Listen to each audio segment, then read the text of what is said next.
your take on T-Pain and Future? Future absolutely took over T-Pain's track. T-Pain used to have a Carter, but Future came in with his goons and they ran T-Pain and him out, and his product is better. So now all the fiends is going to Future. And that's just the nature of the business, man. You know, it has nothing to do with T-Pain. It's not like his crack wasn't good at some point in life, but Future's crack is just better now. So in 2013, all the fiends are running to get Future's crack. They don't want T-Pain's crack no more. T-Pain's crack got too much cut on it. And that's just all it boils down to. Future took over T-Pain's track. And I fuck with T-Pain. Like, T-Pain's a good guy. I've been knowing T-Pain for a long time. You know?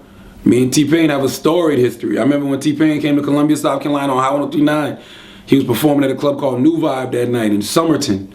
And I made him sing live on the radio, and he was terrible. And I told him he was whack, and I gave him the baboonki and told him he needed to stop smoking so much weed.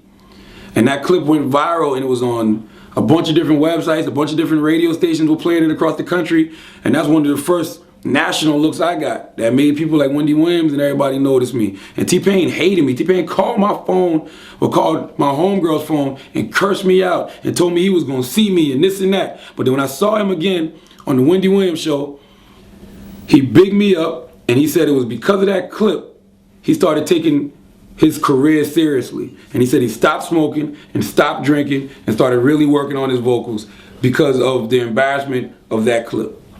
And because that's a clip, I said, when I was in South Carolina, I used to always play this drop that said, "You are baboonki, baboonki, baboonki," meaning that your ass.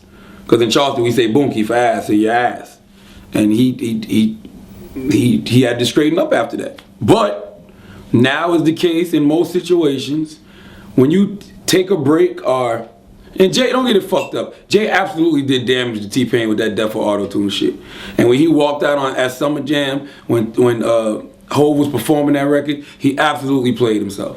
He should have just sat back. There was a lot more people doing auto-tune other than T-Pain at that time. You had the Ron Browses and Webstars. There was a lot of people, especially in New York, using that auto-tune sound. He didn't have to act like that was for him. He absolutely embraced that Death for Auto-Tune song like it was for him.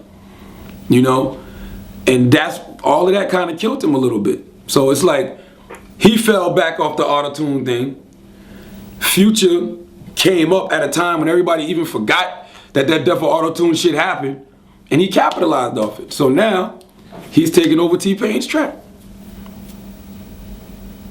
What do you think of T-Pain's sort of little jab at Future? That's him acknowledging that Future took over his trap and he don't like it. You ever seen Belly when the motherfucker was eating the banana with the glasses and he saw DMX and Nas ride through the hood in that Benz? He was like, I don't like that shit. I don't like that shit. I'm gonna drop a dime on them niggas. That was T-Pain. That was T-Pain's jab at Future right there. That's how he looked at me when he did that. And I mean, I saw T-Pain recently cut his hair and shit, and he's talking about rising up from the ashes like a phoenix. I'm like, man, Future got this boy going through it, man. God damn, yo.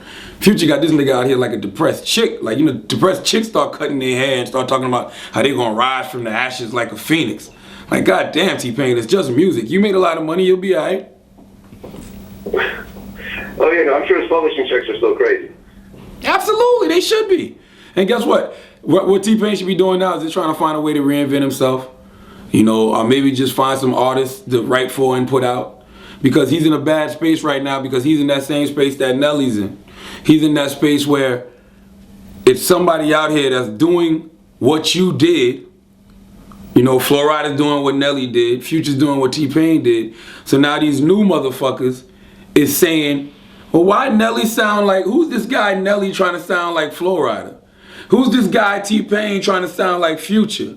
Not even acknowledging or not even knowing that no, those guys are the father to that style that these other guys are doing. Those guys created the lane that those guys are going down.